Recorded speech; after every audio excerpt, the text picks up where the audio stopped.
Hi, my name is Stephanie Joy Phillips. I'm the founder of World Childless Week, and we're here today for the webinar on comments that hurt. And the webinar this week, or this day I should say, is called How Do You Know My Childlessness is Part of God's Plan? Did He text or have you assumed? Because far too often people say comments to us without thinking about how it's going to be received.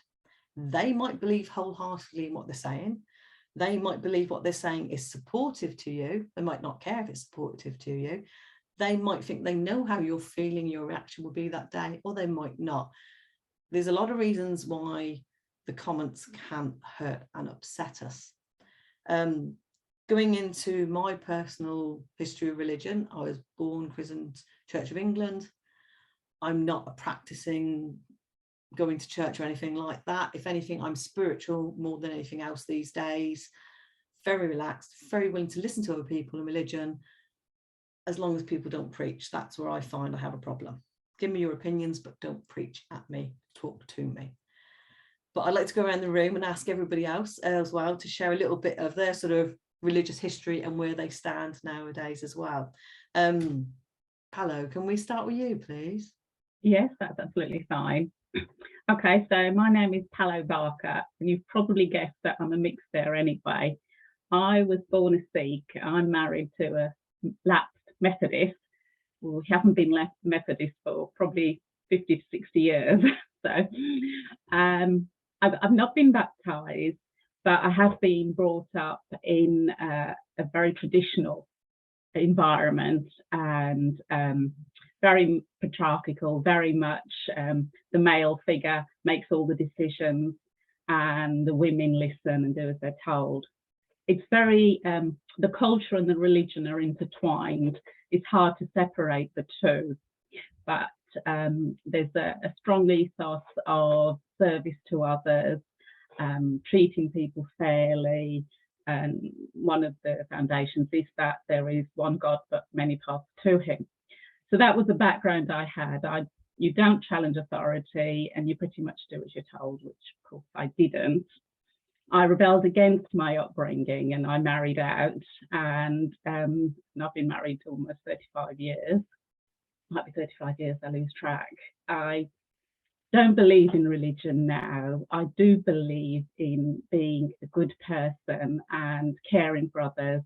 And I do believe that love is pretty much the answer to every question that you have. But I don't believe in tags and labels or saying I'm this or that or the other. We're human beings, and on a fundamental level, we're all the same. And as long as we love and respect each other, it really doesn't matter what someone calls themselves or what someone else calls themselves. So my view now is I'm a little bit between atheist, agnostic, with some leanings towards some of the Buddhist principles of it's not about religion, it's about learning how to live your life as a good person. You don't tell others what to do. You just set an example and be the best that you can be, and we all find our own path to enlightenment and to happiness and peace. Yeah, it's a good way to be, isn't it? If you rule by your heart and you just give out love, then you should be able to support people no matter what circumstances they're in. Thank you. Cathy, can I ask you to go next, please? Hi. So I was born into a Catholic family, and it was a large family. So I grew up with the notion that God is everything. God is the ruler of your house, and you were to marry and have children. It was just a given. There was never a time growing up that I thought that I was going to be single and not have any children. I didn't even think that that was an option. I had no clue that that was even an option. So that was the environment that I was brought up in. And then slowly, as I started to experience life, I realized that maybe that wasn't always the answer to everything. And when I started learning about other religions and how many there were, it started to not make sense to me. And then when my father died, that was a real catalyst for me going into the world of just not really believing that there was a God at all, because one of the questions that I always asked was like, well, why are we praying if it's going to be God's will anyway? So that was always a disconnect for me. And then when I went through my infertility experience, a lot of these things kind of overlapped. But when I went through my infertility experience, and I was really in deep into the science of it all, when I realized that if God exists, he has nothing to do with it. So I've come to the point now where I don't believe in God at all. I don't believe that there is a God at all. So that's where I'm at. And I certainly don't begrudge anyone their religion, or, I don't like to be preached to, and I will walk away from somebody who is trying to convert me back. But I certainly don't criticize anyone that has any beliefs. It's just that that's where I am right now in my life. And I will tell you that as soon as I came to that conclusion, which was a gradual thing, honestly, I've actually never felt more at peace in my personal life, because I realized, wait a minute, it's just me, and I make all these decisions and I have autonomy. There isn't someone there directing my life. I've never been more comfortable and more peace with myself in my life than once I reached that conclusion. So that's where I'm at. Thank you, Cathy. Rosie, would you like to say yours next? Hi, everybody. I'm Rosie. So my upbringing was very spiritual, in a sense. My mom was part of the Anglican Church for her growing up years, but she didn't bring that into our life. In my 20s, though, I went on an exploration of my own to seek God, and eventually joined a Pentecostal church. And I was with the Pentecostal church for 9 years. And in that timing, met my husband, and we thought we would be at that church forever. We thought that was home. And then during our infertility, it was a big struggle. And in that struggle, the church really didn't support us or embrace us in that process. And so because of that, I began to explore again on my own in my faith. And from there, I became a member of the Church of Jesus Christ of Latter-day Saints. And that was about 3 or 4 years ago, maybe 5 by this point. So we've been a part of that church since then, members of that church. And as converts to that church, we have a new struggle. That church is very much about family.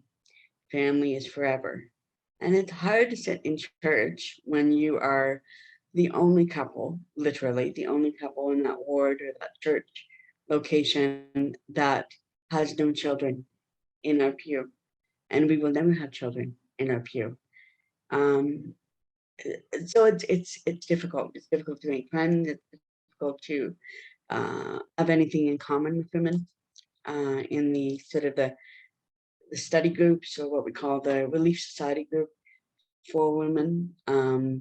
So yeah, it's just a big struggle to hear what other people have to say about what they think God's influence or God's partaking of our life and the life that we're leading as childless people. So yeah, that's our back. Thank you, Rosie. Amy, last but by no means least, would you like to share your story, please? You're still on mute. I apologize. I'm having to use my phone instead of my computer. So I am Amy York, and I am from Texas. I was raised Bible Belt Baptist. My father was a deacon. My mother was the church librarian. We spent every waking, breathing hour in the church, twice on Sundays, one on Wednesdays, hung out with all the church, everything else. Learned all the verses, the scripture. I was taught how to be a great wife, how to be a great mother, how to be a great Christian and follower of God. when my parents got divorced when I was 15, the church kind of separated, they kind of disassociated from us. As I got older, I kind of grew a little away from the church because they looked at me differently. They didn't see me the same. It was more of a judgmental, not what I was always raised that God was supposed to be. So I stopped going to church. I started looking at other paths, other religions, other things living outside of God, thinking that, there's got to be something else out there. The people, let's just put it this way. I loved God and my relationship with God was good, but the people in the church I didn't agree with.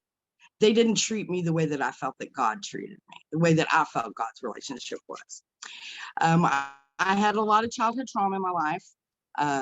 I spent quite a few years in the wayward ways, trying to figure out who I was, where my life was. I had a great career, several relationships. I grew up outside of the church thinking, well, I can be that career woman, I can have babies later. It's in God's plan, I'm a woman, I'm going to have babies, I'm going to get married. That's what the Bible says, that's what I thought. Growing up, it wasn't quite that way. Struggled at 40, found out I couldn't have babies. At 50, struggled with the fact that I'm a grandma, should be a grandma, and won't have babies. Who am I? Where do I fit in? If God's plan is for me to have babies, where's that plan for me?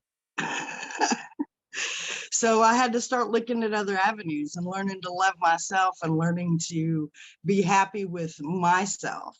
So it led me away from the normal path, religion, to God, to Christ, to the divine creator. And it set me on a path of inner spiritual development. So I associate today with spirituality, with the divine creator. And I really feel that there's a plan for every one of us. And no one knows what that plan is. And it's up to your relationship and who you are to figure out what that plan is. And the people that think for us are a little pet peeve for me. But that's me. Thank you, Amy. I think it's interesting, like you say, like spirituality, because I lean that way. I've got a lot of people around me who are spiritual as well.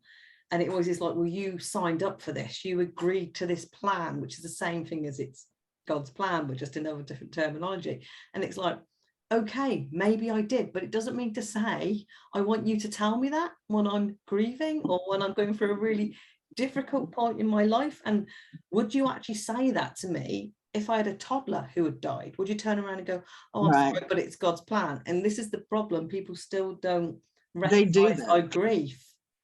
Yeah. And it's like, you've got to think outside the box of just being childless, having no children. It's childless, but with a child in my heart, not in my arms.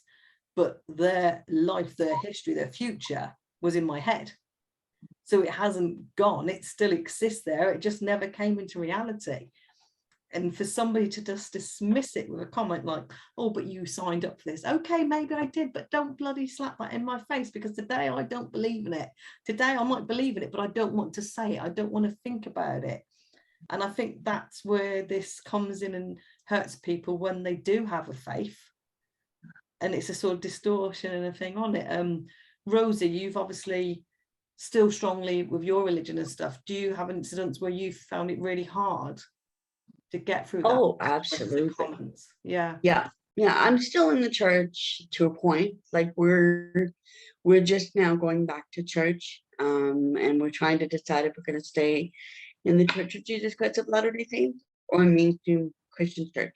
However, we still have a strong faith in Jesus Christ, and to us that means participating and being part of the Christian community.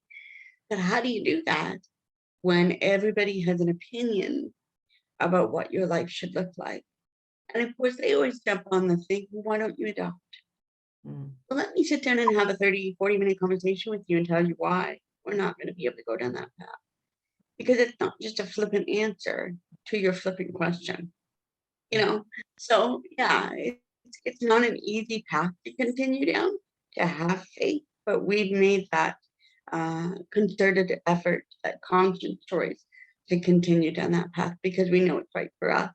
But again, just like everyone else, we all have to decide, and I have no judgment about anyone else's decision to decide to go become spiritual instead of remaining in their childhood faith or whatnot.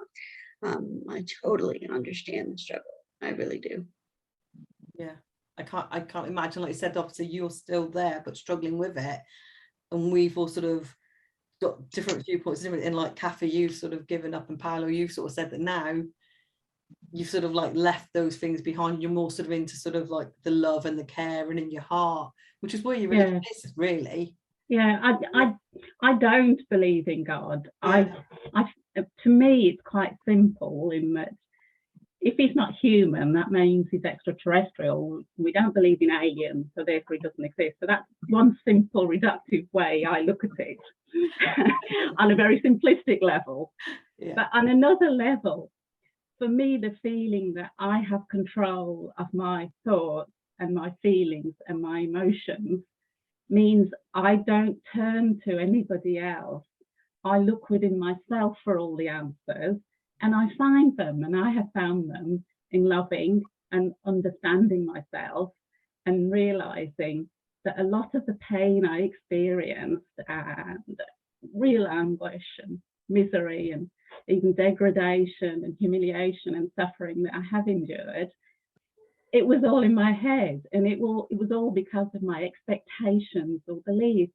As soon as I began to let go of those expectations and those beliefs, I could just look at myself and say, well, I'm a flawed human being like everybody else. What can I do in this world? And for me, the path has been supporting others, helping others on volunteering and support groups and helping them come to terms with the medical condition I have. And more recently, I've started to get involved in the childless community. And that's my God. That's what I believe in. That's what I think is the answer in my life, is helping others.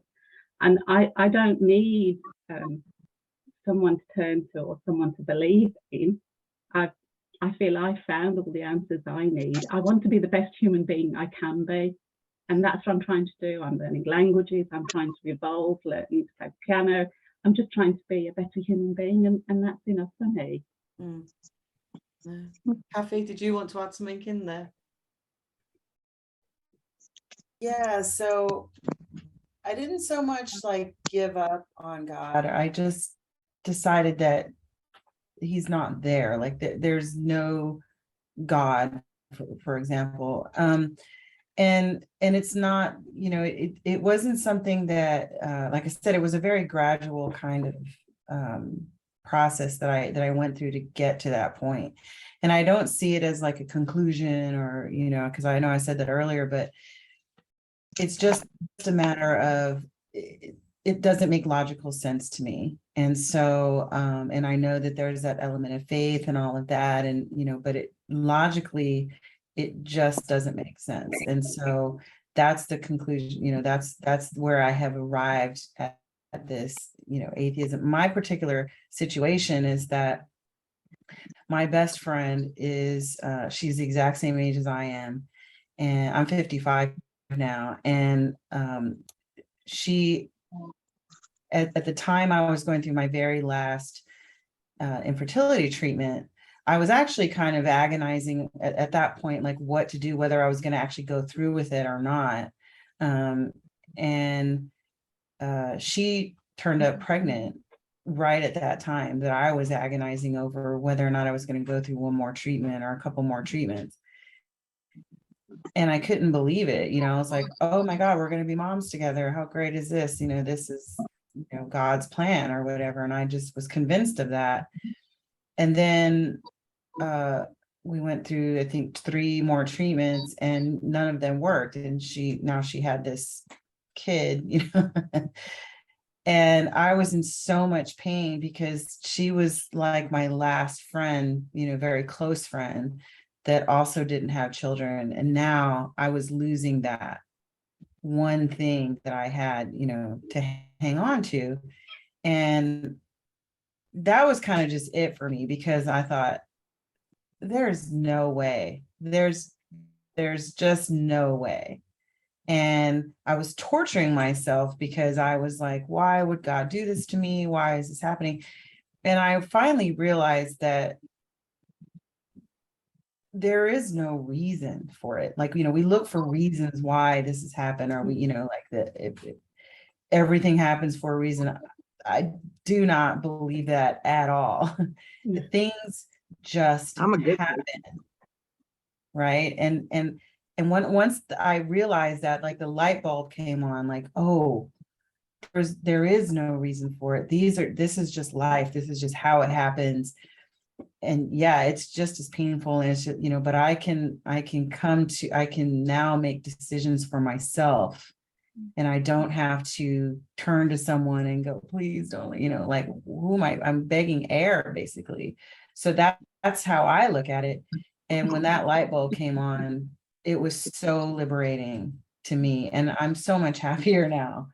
And I can, you know, I can honestly make my own decisions, and I know that every single decision that I make is going to cause my happiness or unhappiness, you know. And so it's really liberating for me personally. But I'm not a sad or bitter person because of that, you know, decision that I made. So I know sometimes it's hard for people that are in, you know, the religion, or they have those religious beliefs, to believe that. But I honestly am not a sad or angry or bitter person. I just realize that my experiences have been what they are, and I move on from there, and I can just go on, like Paula said, be the best person I can be, because that's all there is. I feel like this is the life that I have, is what I'm living now.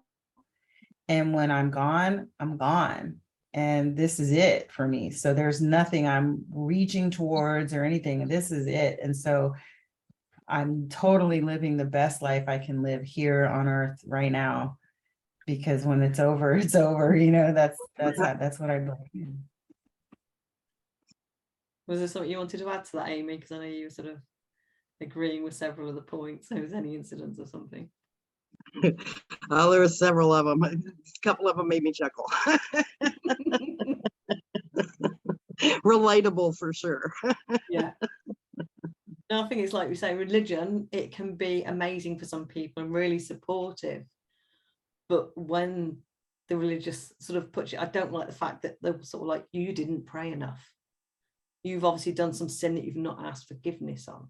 And it's, you've not done this, you've not done that. And you've got to change who you are or what you're doing in order to get what you want. Because when you do, when you're good, you'll suddenly become this mum. And it's like, it doesn't always happen like that. So I just think, Always feeling like they were punishing you. yeah, Everything that you did in God's plan, you know, whatever, according to the religion, you didn't have babies. Well, then you must have been out whoring around, or, Yep. you know, you didn't go to church on Sundays, or, You need to you know, get your you life didn't pray right. Exactly. As if it's our fault that, you know, life happened and we didn't get what was promised to us in this religion. Yeah. I mean, it's like, well, okay, because if we're going to go down that road, then explain to me why drug addict so and so, you know what I mean? Girl. Like, I mean, it's because it's science. It just happens, you know, people get pregnant, and, you know, it's just, I mean, because I'm not going to judge somebody, you know, drug addict Karen or whoever, you know, she had a baby because, you know, well, we all know how they get there, but, you know, it's like, She could. but that's a very judgmental statement to make. And yeah, and so you realize, like, oh my God, I'm being judgmental when I say that. So, and speaking of that, my sister, my flesh and blood, she says to me at the time, well, maybe it's because God knew you weren't going to be a good mother. That's a really painful thing to hear. And it's like, why would God think that? And how does, like, how do you justify the bad mothers that have kids? Right. I mean, yeah. So that kind of thinking, that mindset of, well, maybe God thought this, and I'm like, no, there's no way that, no. And it's really interesting what people will say, and they think they're being helpful, or they just don't know what to say. And religion just complicates it on top of that. So yeah, because yeah. often we're grieving, and it's the fact that we're already judging ourselves because we didn't get pregnant, because our bodies let us down, or we didn't meet a partner, or we've dillied and dallied about whether we want to try and conceive, and so our lives, or did a job, or did this or did that. So we've already got all these insecurities. For somebody else to come along and slap something on you on top of it, it's like, that's the last thing you need. And when religion is supposed to be there to support people and to love people and to embrace them, these comments can do the complete and utter opposite, with like the examples of how many childless people actually leave the church or struggle with the church because of it. And I think that's incredibly sad, when they had someone that was so comforting for them. It's inevitable, isn't it? But people are going to say what's in their comfort zone, what they know and what they understand. I mean, the comments I had when, I told my family that I couldn't get pregnant, my brother's reaction was to say, don't worry, you've got 4 wonderful nieces and nephews. That's going to make it better for me. And my aunt, their sort of view was, you need to pray more, and you don't go to the temple. Or it was things like, well, that's kismet, that's your fate, that's your destiny, that is your path. And that's what they said then 20 years ago. Whereas now they have changed. They have themselves experienced loss and tragedy in their lives, and they are very empathetic. Their whole language with them is completely different, and they offer sympathy and empathy. It was purely their ignorance that they said the words that they knew at that time, and they just worked within, their knowledge. And so at the time it was hurtful, but because our relationship has evolved over the last 20 years, and I've seen what they've gone through and they've seen what I've gone through, that we've reached a place of much more understanding and compassion. And so people do change over time, and you do have to help them change, in the sense, the example that you set them. But they don't know these things instinctively. And if religion teaches you everyone around you is pregnant, everyone has children, everyone gets married, when my peers, almost over 90% of all the girls who are my peers had arranged marriages, married, popped out children, and that was what was expected. I didn't do that. I had a career. So I was very much seen as having brought my fate on myself. It was my own fault. I delayed childbearing. And then, of course, I had a significant medical issue, which meant that it didn't happen. Very long, complicated story, which I won't go into now, but yeah. So things do change, but people will speak from a place they understand. Yeah, and I agree that ignorance is the thing, because there would have been things I would have said before probably trying for a child, because even now I think people go to a wedding, it's like, oh, you're getting married, when's your first kid? Or when they're engaged, when you're getting married? Or when they're moving with someone, when you're getting engaged? There's all these questions that we don't need and we shouldn't do. And I find now I try and bite my tongue with a lot of things. I think, no, don't say that, because you don't know what's going on behind closed doors, the same as people don't know about us. Yeah. But the problem, I think, with religion is because it's set down in the Bible, in the book, or in scripture, or whatever, that they're like, no, this is right, you are wrong. And there's quite often not any sort of sway in listening. And I think that's where the problem lies. If people are willing to listen, then that's all you want, is to be heard. But you've also got to be in that place where you're comfortable to say something, which not everybody is. So it's a really hard balance. A really hard balance, I imagine. Rosie, are you finding that a lot now? Because you said you were sort of struggling. Yes, I think there's 2 things I've learned so far in this journey. Number one, God doesn't have anything against me. So many of us think, well, what have I done wrong? Why is God doing this to me? angry with me? Is he trying to give me a lesson I need to wrestle and work with? And once I realized it was about biology, that we were all given the same biology, and that doesn't have to do with someone has one fate and the other person has another. In other words, I was given the desire to have a mom since I was a wee little lass. And that was not for the purpose of having me wrestle and be upset with for the rest of my life, not being able to have children.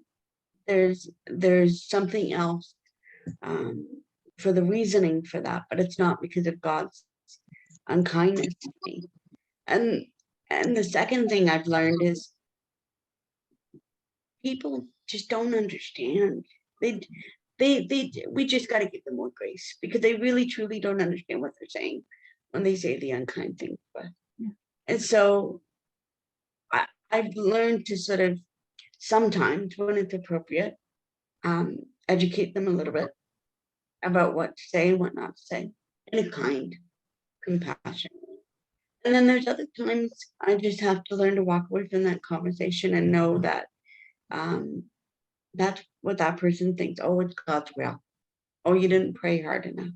I even had a prayer circle of women once, and the woman that was leading the prayer circle at the end of it said to me, "Now go home and have sex with your husband and believe that God will give you a child." Like I haven't been trying that. Like I don't know how to have sex. Like, that's the easiest part. You know, and everybody in that circle laughed, except me. And I realized she really doesn't understand biology. Like, there's, PCOS is a medical condition.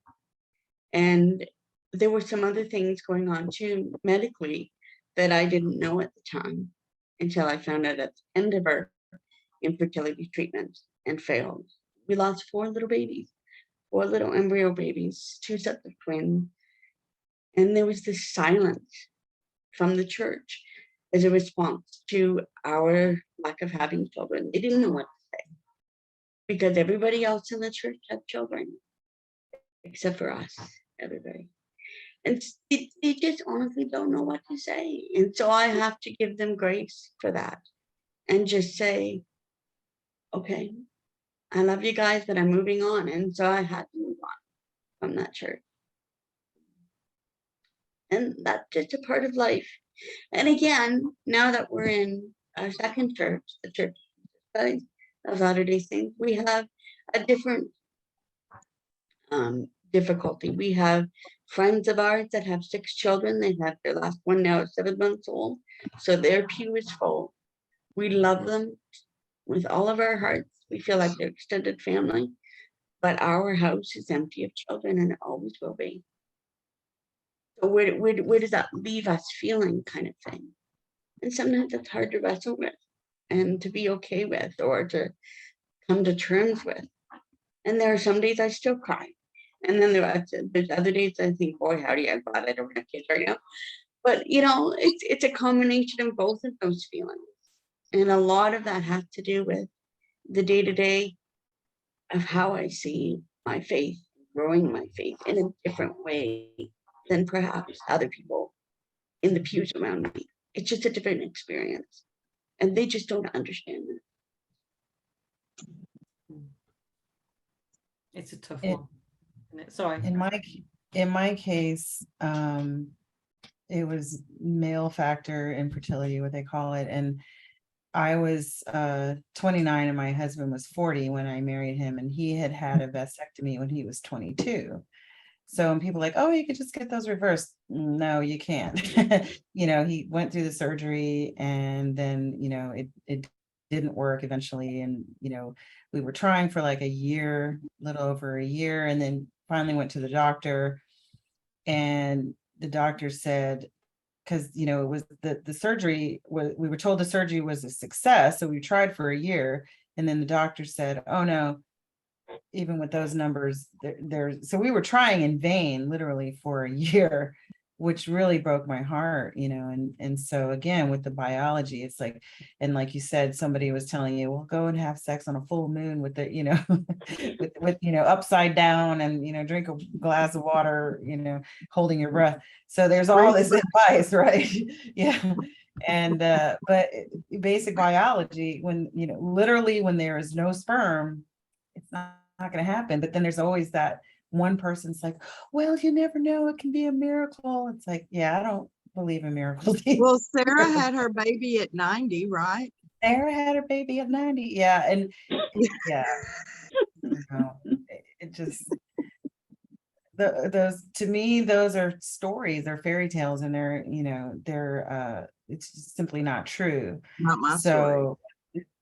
Right, it's not my story, and it's meant to give people hope, and it's meant to not let people fall into despair, and so but I find that, I went to a church at the time, it was very early on in my marriage, and there was a couple there that was struggling to have a baby, and at the time I was not at that phase, and but I remember them going up to the front and the pastor like putting hands on them and literally declaring, you will have a child. And I'm like, when I look back on that, I'm like, oh my God, that like, I hope they did. I hope they had a child, because I can't imagine later on, like, how they would be feeling if that never happened. Like, they would be in agony. Like, why didn't it happen? What did I do, God? This constant communication with this higher being that's not allowing this.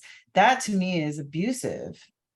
And so I look at that like, I always tell people, well, I got out of an abusive relationship with God. So I like that. Yeah. So, and it can be very painful unless you know really how to deal with that. And I come from a family of 5 girls, all 5 of us, I'm the only one that never had children. And it's like, why? And they all went through various stages of telling me certain things and all the advice. And, like I said, the one comment that I got from the one sister, I don't know what place she was in at that point when she said that, or if she even hurt herself. But it was a lot of things that I just like, as long as I believe that somehow God is punishing me, or that I'm not doing something right with my life, that keeps me in this cycle that I didn't want to be in. And then it's kind of like when you see the cats and dogs like in this big circle in the cartoons, and they're fighting and all of this, and then one of them jumps out and just kind of looks at it and then gets back in there. I didn't get back in there. I stood there and I looked at it and I thought, that's a struggle I don't want to be in. And so I walked away from it. And like I said, I've not been, I still have struggles, believe me, but I know it's because of the choices that I made and not some outer being, Have any of you been in a situation where you've actually felt, now you've had the courage to sort of say, when somebody says something to you, to say, actually, and respond back and do any bit of education? If so, how's the reaction been? Well, a tough one for me. I just recently had a conversation around the subject with my father. And Paula, to your point, I really pray that people do change. However, my father is very old, and I don't think he's ever going to change. He actually said to me, we were talking about this panel and everything, and God's eye, it sparked a conversation. He is still very Bible Belt Baptist in his ways. And he said, well, daughter, there's still time. You may not be able to have kids, but you can still get married and you'll be okay in God's eyes. That's unbelievable. So I just turned around and I'm looking at my dad and I'm like, I don't know about you and your relationship with God, but my relationship with God is all about love. And he loves me. Life happens, bad things happen, but God loves me, childless. God loves me, single, never been married. God loves whatever nut I become. That's my relationship with him. His beliefs and his judgments are his beliefs and his judgments. Yes, it hurt, but I had to quickly retort that those are his beliefs, not mine. And I am fine, and God's fine with me. When he gets up there, he can ask him himself.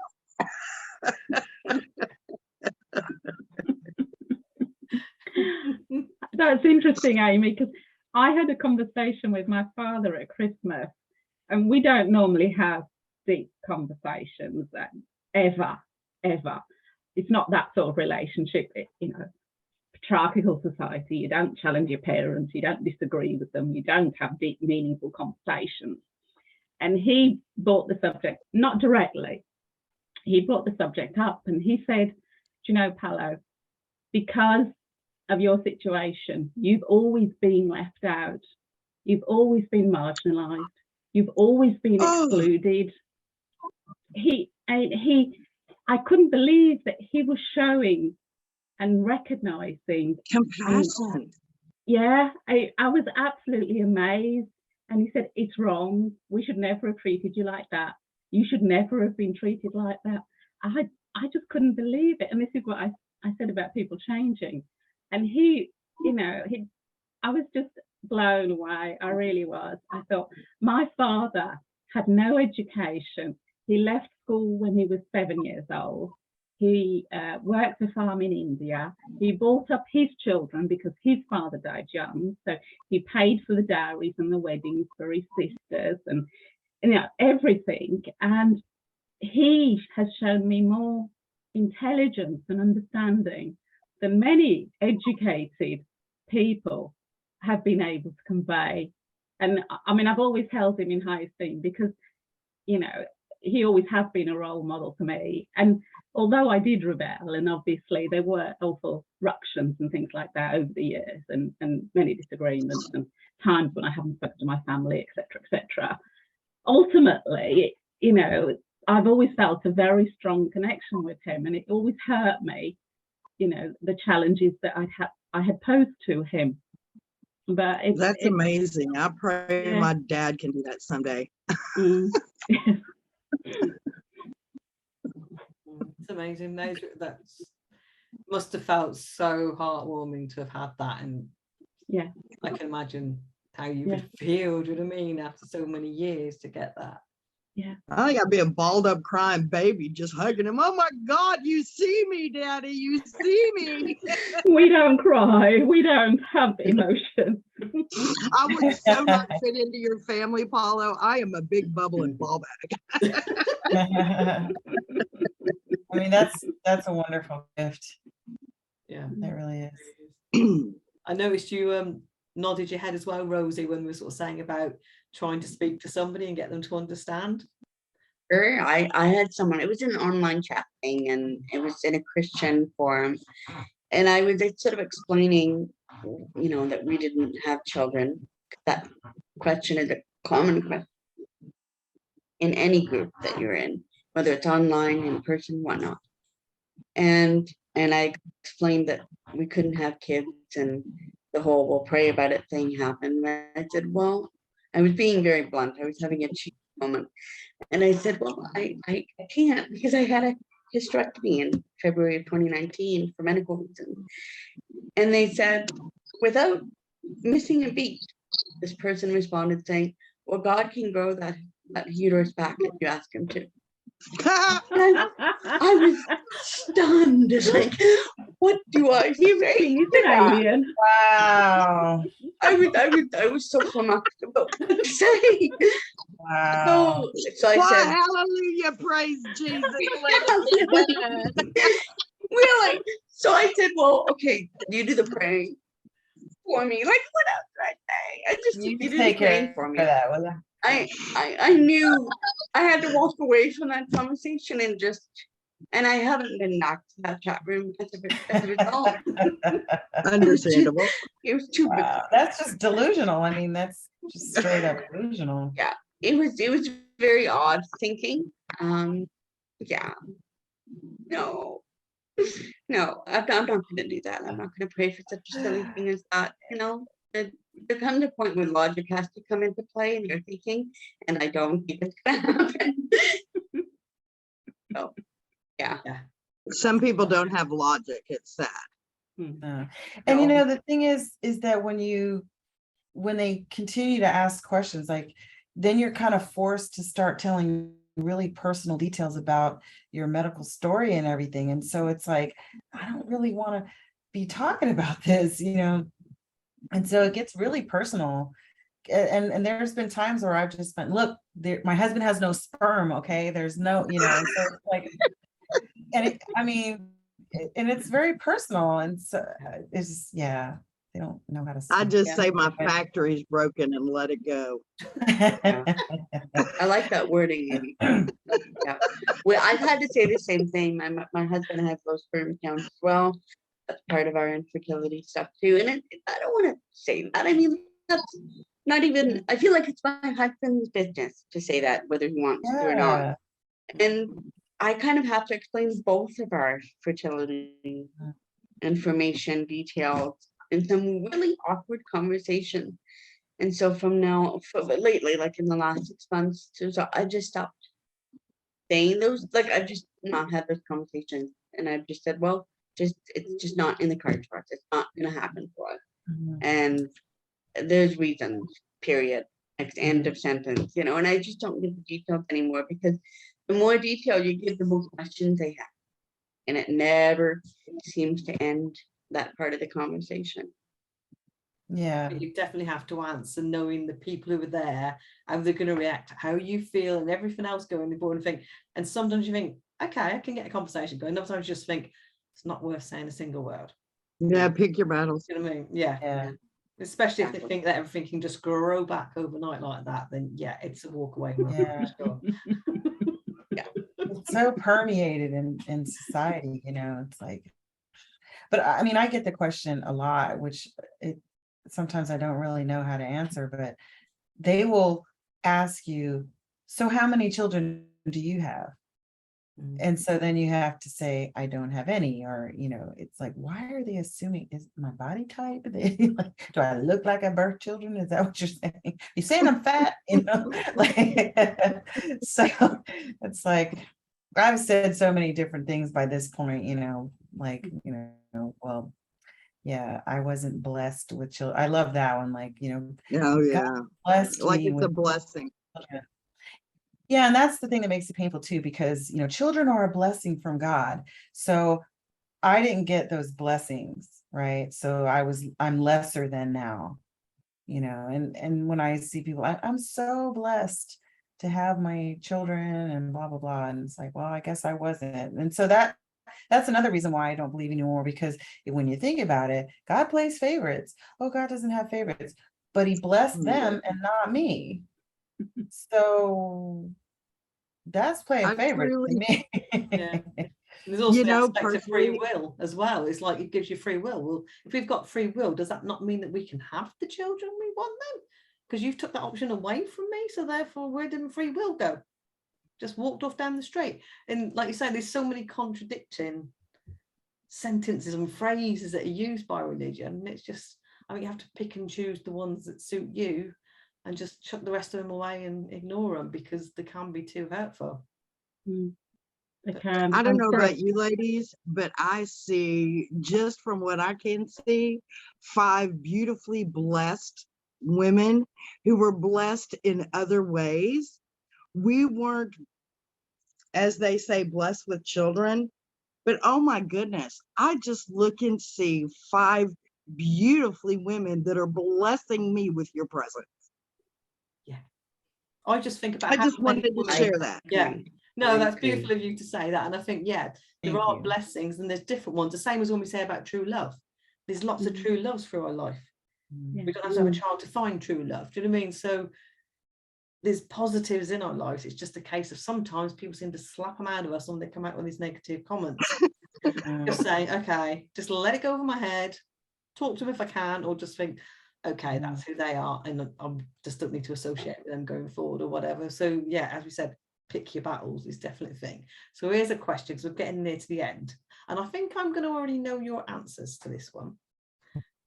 But do any of you feel that there's any truth in the statement, it's all in God's plan?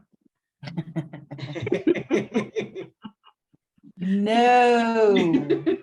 What God? No. No. It's I'll fate, start. it's No. destiny. Aren't they all the same? Yeah, it's a big thing, isn't it? Because I must admit, because I tend to analyze things. I analyze when I get a trigger, and sometimes I sit back and think, would it have been that I couldn't have been a good mum? Could I not have done what I wanted to do? Could I have, perhaps found the pain of childbirth too much? Could I have done this? Could that? And then I think it's not even worth thinking about it, because No. again, We're it's just giving ourselves Mm. negative questions and Mm. filling our head up with all the stuff we don't need and we don't want. So it's a case of, I think, if somebody throws these things at you, Yeah. let it go and don't hold on to it, because it's not good for us. Like you say, we're worthy of so much more, beautiful for so much more, that we've got to embrace the positives and battle away these negatives that we can come against. We far too do. often. But I like think this we all comment. have to work through that, don't we? Yeah, oh We God, all yes. go through that point I where we like that feel comment. Daily. worthy. God makes terrible plans. I like that, Nina. I mean, that's the thing about, well, God's plan, like, it would be really nice if you told me what that was, like, well, you're supposed to figure it out for yourself. But if it's God's plan, how do I know what to do if you won't tell me what it is? So it's like, I mean, it doesn't make sense to me. So I'm Libra, no, and I'm indecisive. Give me a clue which direction I'm supposed yeah, to go. like, I mean, and why is he so mean? Like, I'm supposed to figure that out. I'm supposed, you're living outside the will of God. You're living outside of God's plan. If I knew what it was, I probably wouldn't be. So it's like Who's this to say guessing that we're game. not? Who's to say we're not currently living God's plan? yeah. Yeah, You know, isn't that I've fascinating? kind of put that God's plan on the flip side, because I had to have a really come to Jesus meeting, personally, about what God's plan was and everything else in my life. Whenever I look at it, I had a sister who had drug problems. She could squirt out babies like nobody's business. I kind of helped raise those and finally raised the last two and got them all off to college. So who's to say God's plan was, if I was to have had my own children, would I have been there to be able to help and raise her children? Is that God's plan? Some would say it is, but I think that's just how things happened, And like you say, if you believe in God's plan, that's fine. But it's just not allowing somebody else to tell you what God's plan is. Yeah. You might think, yeah, you're right, it is, but don't necessarily tell me today, because I'm going to go and walk into the loo and cry my eyes out for 5 minutes. And it could be one of his plans, and he has many more for me. If you want to get into that. I'm still, I have an attachment to my God. I think for me, the whole God's plan question I've wrestled with for a long time. And I honestly don't think it's something I can ever answer, because I'm not God. Right. So I just had to accept that, okay, this is my life. I really enjoy certain things about my life. I love that I get to spend. Is that God's plan? I don't know, but I love it. I get to be a great mommy to my little puppy, Penny. Was that God's plan? I don't know. I mean, if we had had kids, would we have had Penny? I don't know, but regardless, I'm going to enjoy it. I love Penny. Would I have, with the God's plan that I'm physically disabled? I ask that a lot too, because I'm in a different boat in that area where I have cerebral palsy and a hearing impairment. Well, was that God's plan? Was it God's plan for me to have that and be childless? They're not connected at all medically, but was I given both those things to do it? I don't know. And I'm okay with not knowing that answer. But my goal in life is to still follow God and to love God and be grateful for the things I have learned from him that I do know the answers to, and be okay with accepting that I don't know all the answers. And that's one of the questions I might never know the answer to. And that's okay. I'm okay with that. I really am. I'm coming to a place of peace for a long time, but I'm getting there. I'm getting there.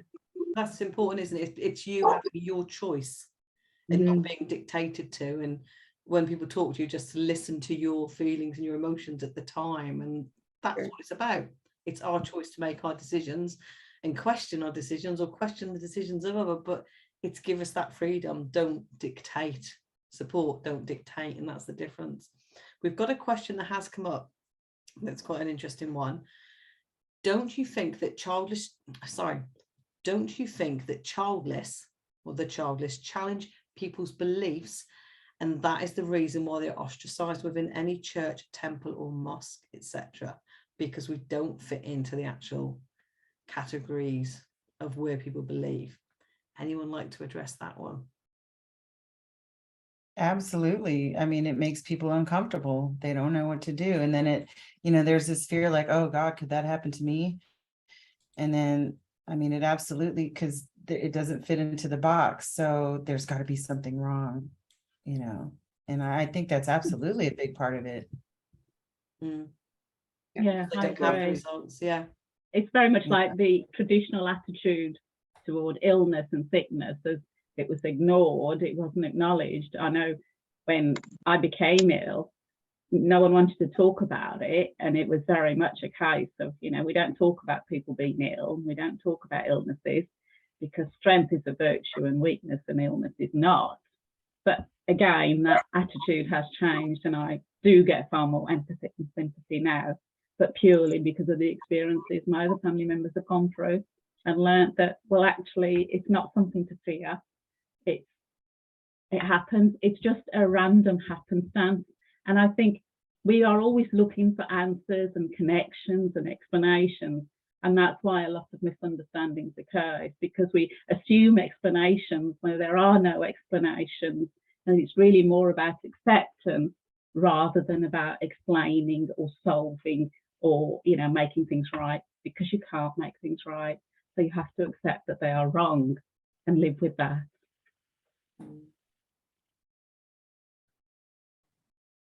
Cathy, you're on mute. Self again. I was just saying that Sherry put a quote in there. I don't know if anybody can see it, but she's talking about the sometimes it rains on the just, sometimes it rains on the unjust, sometimes it just rains. So yeah.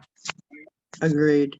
To answer that question, I think that it challenges everyone to look at themselves beyond what the patriarchal or society's belief of who we are as women, because those mothers out there, sometimes I sometimes feel, I don't know if sorry is the right word for them, but they don't know their own identities outside of their children. They don't know who to be anything other than a mother. And we were all raised to believe that way. I think that when we are standing in front of them and we challenge their belief of being a strong, independent, childless, single woman, then you're absolutely right. It does challenge their belief and make them think outside of their little comfort zone box. And I think that that's what we need to do more and more these days, or challenge the status quo so that everyone gets, heard, seen, listened to, not just us childless, single, but of all people. We need to continuously challenge that belief. There was one more question about how do we get through the hard days? Anybody? Anyone? Breathe. Sometimes I think it's just What was that? breathing and just taking it moment by moment, because we all deal with each day differently. If we come up against a trigger, and I'd say if you've got people who can support you in groups, lean on them, reach out to them. But sometimes it's a case of just sitting in that dark hole and allowing someone come to you as well.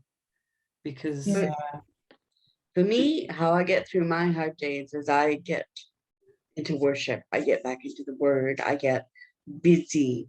And I don't mean busy as in distracting, I mean busy as in understanding that day, understanding why today might be a hard day. How am I going to accomplish getting through that day with joy, not happiness. Happiness is something separate from joy. Joy is that deep, deep, deep, abiding joy that I can find in God and Christ. And knowing that my purpose in life as just a human being is far greater than this moment of having a painful day. And that is a struggle sometimes to do that. But that's how I get through my hard days. And there's other moments in that day when all I want to do is put my Bible aside, my scriptures aside, and snuggle with my dog and watch a funny movie and laugh. And so I do. You know, I found that helps me get through my hard late days too. Or my husband would say, okay, we're going out, we're gonna go do something fun. That'll get me through my hard day too. But the more I physically do things that make me happy, gets me through that hard day. So the next day when it's a little bit easier and I can breathe a little bit deeper. But yeah, finding a greater purpose in general helps me get through my hard days, knowing that it's about me. Oh, a kitty has joined us too. I know, we're distracted. Is there anybody else who wants to share how they get through their hard days today as a final sort of? Yeah, I'd like to. Okay, so I've had many hard days, physically, mentally, emotionally, and the things I've learned over the last 20 odd years is how I get through them is finding things that bring me joy, that make me happy, that distract me. It has to be something both physical and mental, because if it's just something physical, your brain will stray. And if it's mental, your brain will stray again. So it has to be something that engages physically and mentally. So learn an instrument, dressmaking, sewing, crochet, drawing, painting. These are all things that I've done over the past 20 odd years, taught myself different skills. And it's that constant challenge and that engagement that has helped me get through some really hard times. I couldn't tell you, but some of my days have been just so bad that I never thought I'd get through them. So it's moment by moment, second by second, day by day. And never, ever think about the past or the future. The only moment we have is now. Nobody is promised tomorrow. So therefore, live now, because you haven't got tomorrow. And today's gone. It doesn't matter how much you cry about it, it's not going to change. So all you can do is think, today, I'm going to do something to make me happy. I don't care about tomorrow, but today I can be happy. And I make that choice every single day. And that's how I'm going to live my life. That's how I do live my life. Perfect. Well said, Paula. Yeah, well said. I don't know if you can see that. I have this placard, I guess you can say, where it says, don't stumble over something behind you. And I like that. Behind all of us. And I keep that up there to remind me, because it does come back sometimes. And I'm 10 years into, almost 10 years exactly into, my last treatment, and coming into, I'm so glad I found this group, the Childless, Not by Choice group that Stephanie heads up. I know there's a couple of them, but Path to Acceptance is the one that I'm in. And I'm really glad I found it at the time that I did, because I would not have been able to get through it without the support of other women like me. So I found my tribe. And it just, just find one person that can relate a little bit. And, that's how I get through and my days aren't as hard as they were in the beginning, because I was just completely crushed and heartbroken at that time 10 years ago.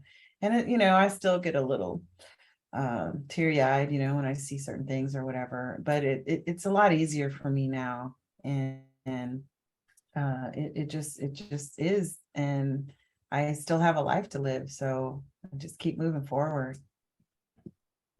Yeah. I think, like you say, Definitely. there's no time limit. It's just you moving through it and moving around it and going backwards and forwards and sideways and zigzags and up and down and left and right. But for me, I'm in a good place now. I can't say I'm 100% trigger free, because you still get the occasional one, but it doesn't hit as hard and it doesn't hit as long. Usually it's a case of, oh, why did that happen? And then I think about it and think, oh, this happened, that happened. Oh yeah, makes sense now. Strange, weird. Am I okay with that? Yeah, I am. Move on. And so for me, I've moved on. I've accepted where I am. I might not embrace it. I don't necessarily love it, but I accept where I am.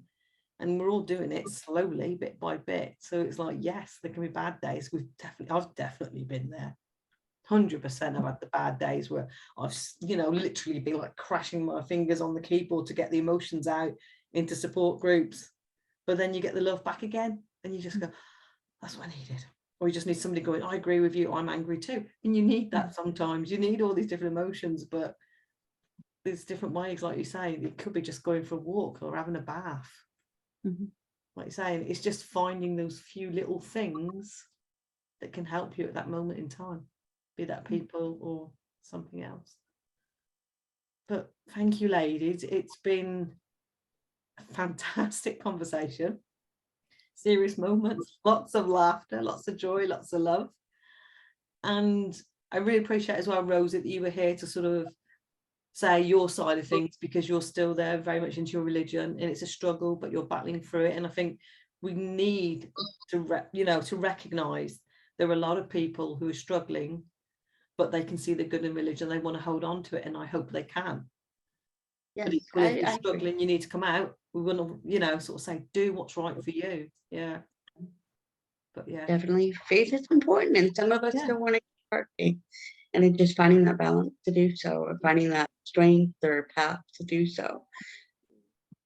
I think there's still hope for those that wish to have that. Yeah. No, and I truly hope that you find it. You find that peace in your heart and that religion going forward.